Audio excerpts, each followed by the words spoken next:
My name is Curt Carlson, and my passion has always been how people innovate. I really believe that the way we work is our most important innovation. That ultimately, the faster we can innovate, the better we can innovate, the faster society is going to move forward, the more jobs we're going to create, and the safer the world's going to be.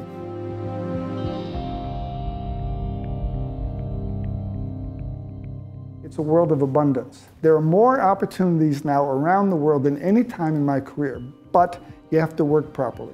We've asked thousands of people what their definition of innovation is, and it's amazing how few organizations have actually stopped, even for a little bit, and said, what is our common definition?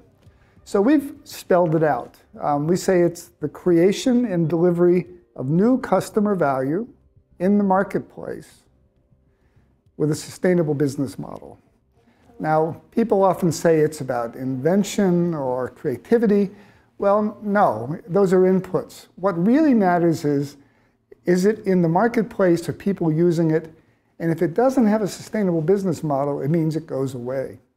A quick example. There have been over 6,000 mousetrap patents in the history of the US Patent Office.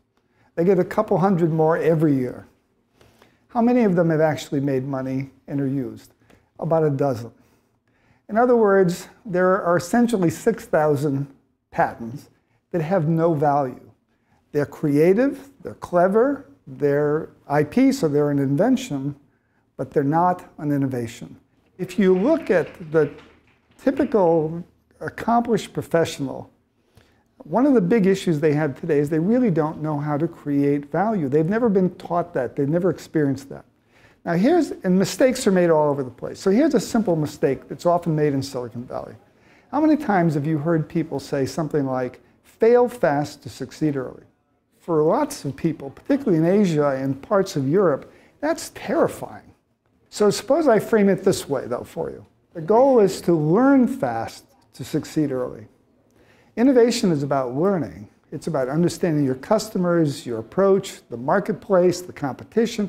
It's about learning fast. And that framing changes everything.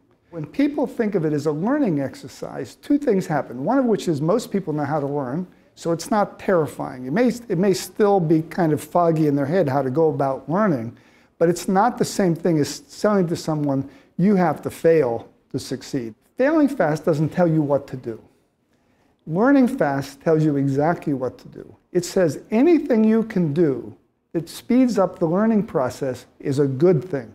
So having a common language speeds it up. We're not floundering around in this muck and mire, right? Having the definition for a value proposition, that is a good thing. That speeds it up.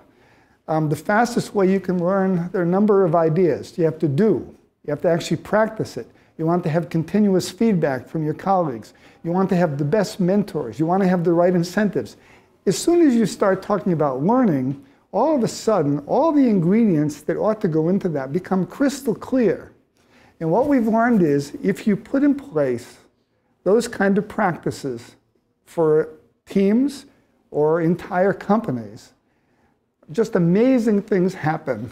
I'm particularly interested in the United States to get these practices more widely used, for example, by the National Science Foundation, which is really struggling with what they call the valley of death. Everybody knows what the valley of death is. You do research and you try and cross it over to make a commercial entity out of it and fail.